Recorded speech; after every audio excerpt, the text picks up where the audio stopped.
I want to share a secret. My grandmother was kind of a bitch.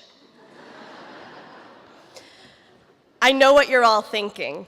How can you say that about your grandmother? What kind of vile creature are you? Well, I'm kind of a bitch too. Also, I suck at keeping secrets. If you knew Natalie, you would agree with this assessment. In fact, she's looking over us right now, laughing wildly, nodding her head in agreement, sipping her martini.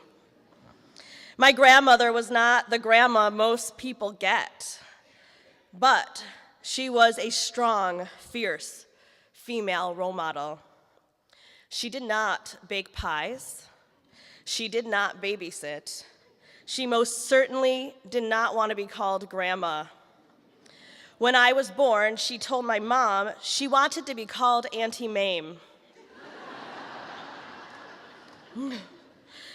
My mom insisted she was going to be called grandma, and this might have been the one time my mom prevailed.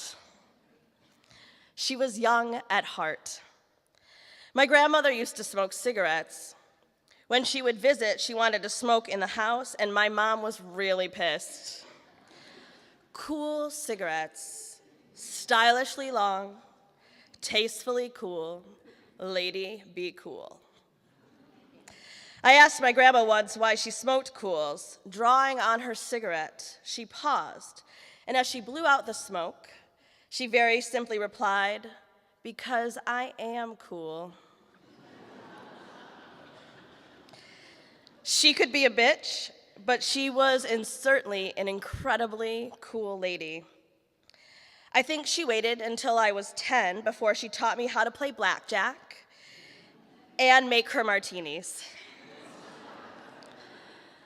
By 10, I already had everything I needed. My mom taught me how to make sauce in true Italian fashion and how to do laundry. My grandmother taught me how to gamble and drink. In my early 20s, my grandma gave us all martini shakers for Christmas. That way, when she came to visit, she didn't have to travel with hers.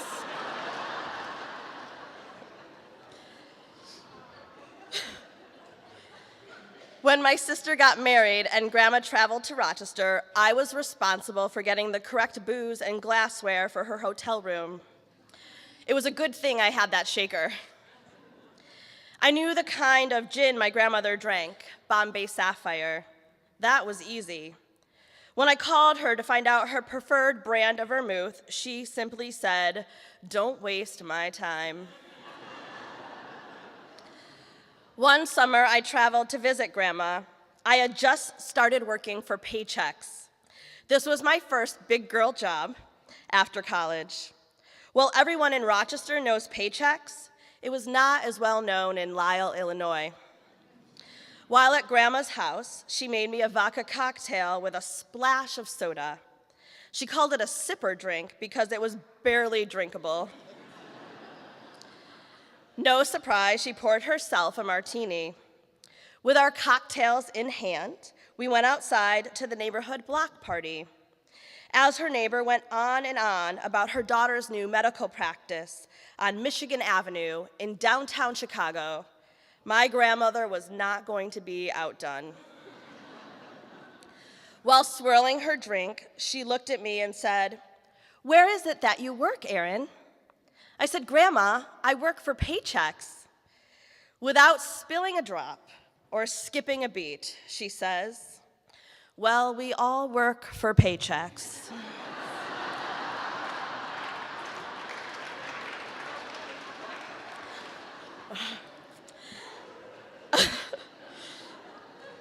On another visit to Grandma's, I noticed her gorgeous Coco Chanel sunglasses.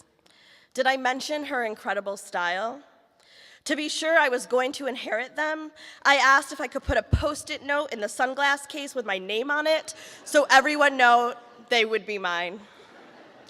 She called me something nasty under her breath and said that they would be. Days later during that visit, my grandmother and I shared a tender moment. I would love to tell you all about it, but she asked me to keep it a secret.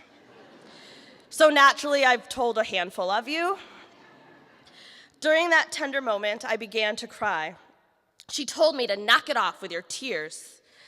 I explained that if she didn't want to see my tears, I should probably be wearing her Coco Chanel sunglasses.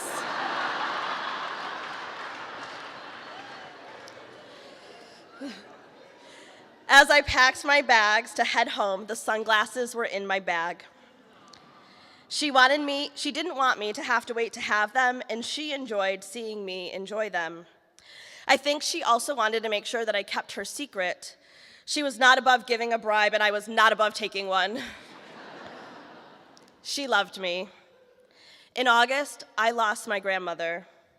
I was fortunate to spend her last week with her. We laughed, we cried. She told me I was her best friend. She was mine. My grandmother left me many gifts: a love for music and dancing, a sharp, sometimes piercing wit, a fondness for martinis, and permission to be a bitch. I also got her martini shaker. Cheers, Grandma.